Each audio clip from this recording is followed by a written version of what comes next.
CID के सवालों का सामना करने के बाद सीधे कालीघाट पहुंचे अभिषेक बनर्जी। ममता बनर्जी के घर चल रही बैठक ने बंगाल की सियासत को और गर्म कर दिया। पश्चिम बंगाल की राजनीति से इस वक्त की बड़ी खबर।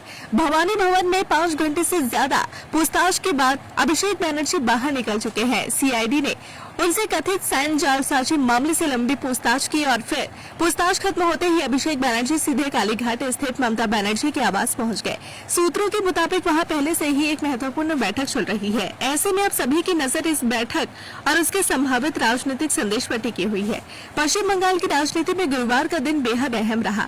तृणमूल कांग्रेस के राष्ट्रीय महासचिव और सांसद अभिषेक बनर्जी ने कोलकाता के भवानी भवन स्थित सीआईडी मुख्यालय में करीब 5.5 घंटे तक जांच अधिकारियों के सवालों का सामना किया।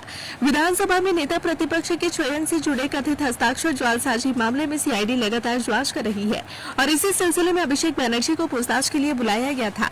हाईकोर्ट के निर्देश के बाद अभिषेक बनर्जी तय समय पर भवानी भवन पहुंचे। इसके बाद सीआईडी अधिकारियों ने उनसे कई मुद्दों पर विस्तार से पूछताछ की। सूत्रों के अनुसार जांच एजेंसी ने उनसे दस्तावेजों, बैठकों और कथित हस्ताक्षर प्रक्रिया को लेकर कई सवाल पूछे। भवानी भवन के बाहर पूरे समय सुरक्षा के कड़े इंतजाम देखने को मिले।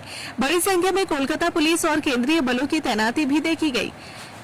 मीडिया की भी भारी भीड़ मौके पर मौजूद रही। 5.5 घंटे के करीब जब अभिषेक बनर्जी भवानी भवन से बाहर निकले तो राजनीतिक हलकों में हलचल और तेज हो गई। पूछताछ खत्म होने के बाद वह सीधे कालीघाट स्थित मुख्यमंत्री ममता बनर्जी के आवास के लिए रवाना हो गए। सूत्रों के मुताबिक उस समय वहां पार्टी की एक महत्वपूर्ण बैठक चल रही थी जिसमें संगठन और वर्तमान राजनीतिक परिस्थितियों को लेकर चर्चा हो रही थी। अभिषेक बनर्जी के सीधे ममता बनर्जी के आवास पहुंचने को लेकर राजनीतिक महकमे में कई तरह की अटकलें शुरू हो गई है। माना जा रहा है कि सीआईडी की पूछताछ के बाद पार्टी के शीर्ष नेतृत्व के साथ उनकी महत्वपूर्ण बातचीत हो सकती है।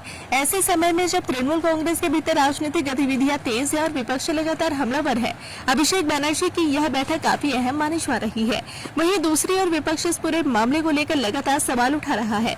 भाजपा और अन्य विपक्षी दलों का कहना है कि जांच निष्पक्ष तरीके से आगे बढ़नी चाहिए और पूरे मामले की सच्चाई सामने आनी चाहिए। दूसरी तरफ तृणमूल कांग्रेस का दावा है कि कानून के तहत जो भी प्रक्रिया है उसमें पूरा सहयोग किया जा रहा है।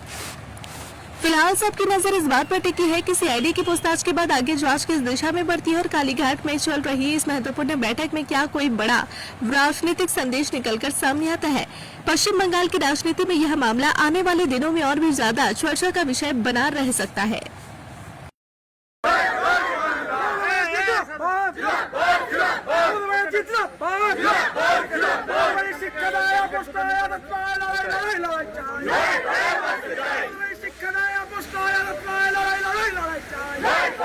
Jai